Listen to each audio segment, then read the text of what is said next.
வணக்கம் மக்களே. போன வாரம் மார்க்கெட்ல என்னென்ன நடந்தது, நிஃப்டி எப்படி ரியாக்ட் ஆச்சு, பேங்க் நிஃப்டி எப்படி ரியாக்ட் ஆச்சு, மார்க்கெட்குள்ள என்னென்ன நியூஸ் வந்திருக்குன்னு பார்ப்போம். நிஃப்டி பார்த்தீங்கன்னா போன வாரம் திங்கட்கிழமை 25,000 கிட்ட ஸ்டார்ட் ஆச்சு. அப்புறம் வெள்ளிக்கிழமை சாயங்காலம் 3:30 மணி அளவுல அது வந்து 24,750 கிட்ட வந்து முடிஞ்சிருக்கு. இது கிட்டத்தட்ட பார்த்தீங்கன்னா -182 பாயிண்ட்ஸ் கிட்ட கம்மியா இருக்கு. 0.73% வந்து கம்மியா இருக்கு. ஸோ பேங்க் நிஃப்டி வந்து திங்கட்கிழமை காலையில் 55,764 பாயிண்ட்ஸ் கிட்ட இருந்தது. அதுக்கப்புறம் வார கடைசியில் புதன்கிழமை இல்லை வெள்ளிக்கிழமை 3:30 மணி அளவில் 55,748 பாயிண்ட்ஸ் கிட்ட ஏறி இருக்கு. ஸோ இது நடுவில் பார்த்தீங்கன்னா 222 பாயிண்ட்ஸ் வந்து ஏறி இருக்கு. கோல்டு பீஸ் பற்றி சொல்ல வேண்டிய நேரம் இது. கோல்டு பீஸ் வந்து கிட்டத்தட்ட திங்கட்கிழமை காலையில் 79.78 கிட்ட இருந்தது. வெள்ளிக்கிழமை 3:30 மணி அளவில் பார்த்தீங்கன்னா 79.52 கிட்ட இது விழுந்திருக்கு. இப்போ மார்க்கெட்டில் என்ன நியூஸ் வந்திருக்குன்னு பார்ப்போம், வாங்க போகலாம். வால்மார்ட்ல இருந்து ஒரு நியூஸ் வந்திருக்கு. கேத்ரின் மெக்லே அவங்க வந்து ஒரு president and chief executive of Walmart international. அவங்க ஒரு ஸ்டேட்மெண்ட் கொடுத்துருக்காங்க. Now we have a 15 minutes promise and sometimes we can make a delivery in 3 minutes. So those capabilities are insane for me. இந்த statement வந்து ரொம்ப கிளியராக understand பண்ணிக்கலாம். Flipkart காமர்ஸ்ல மட்டும் இல்லை, இவங்க வந்து குவிக் காமர்ஸ்லையும் குதிக்க போறாங்கன்னு சொல்லியிருக்காங்க. ஸோ அவங்க என்ன சொல்றாங்கன்னு பார்த்தீங்கன்னா, இந்தியா வந்து பாப்புலேஷன் கொஞ்சம் பெருசாக தான் இருக்குது, பட் ஆன்லைன் பெனிட்ரேஷன் வந்து ரொம்ப கம்மியாக தான் இருக்குது.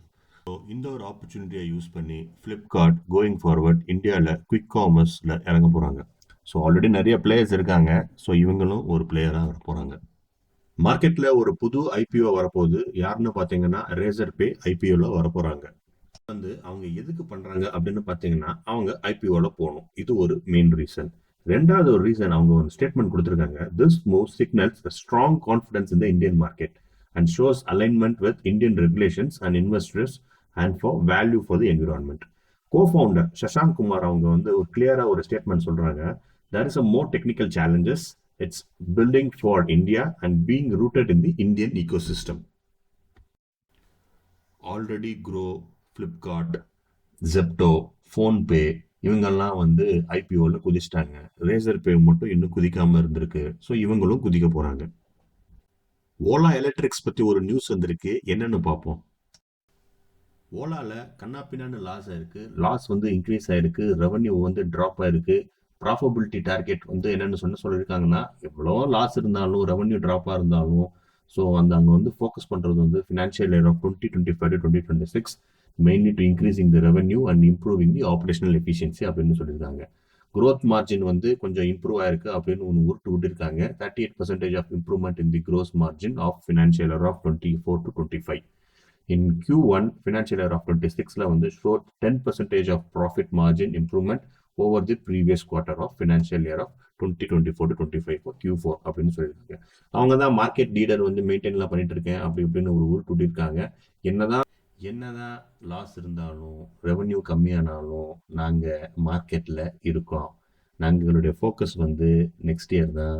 நாங்கள் கண்டிப்பாக மார்க்கெட்டில் ஒரு ஹை லெவலில் போய் பிடிப்போம் அப்படின்னு சொல்லியிருக்காங்க. பஜாஜ் ஆட்டோவோடைய ஃபினான்ஷியல் ரிப்போர்ட் வந்திருக்கு.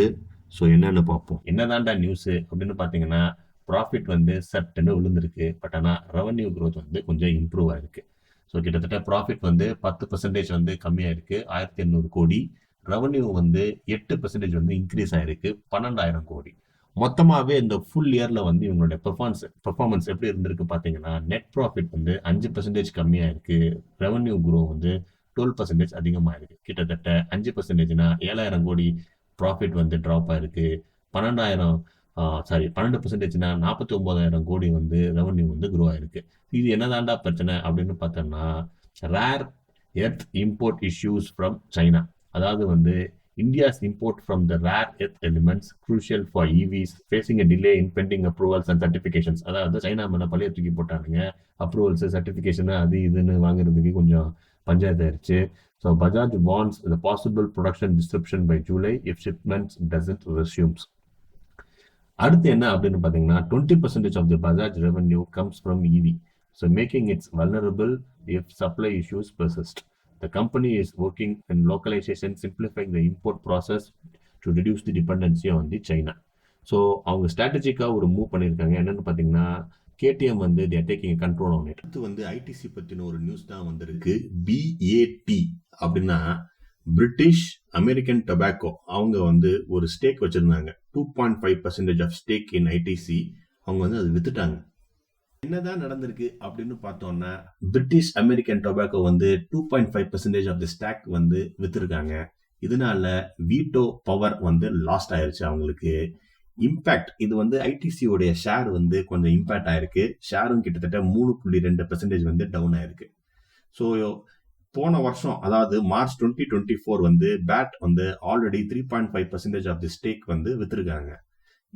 இது எதனால வித்தாங்க அப்படின்னு பேட் கிட்ட கேட்டபோது இது வந்து ஸ்ட்ராட்டஜிக் ஷிஃப்ட், நாங்க வந்து வேற இதுல இன்வெஸ்ட் பண்ண போறோம் அப்படி இப்படின்னு சொல்லியிருக்காங்க. Do you want to get more content like this? Then you have to subscribe my channel. Please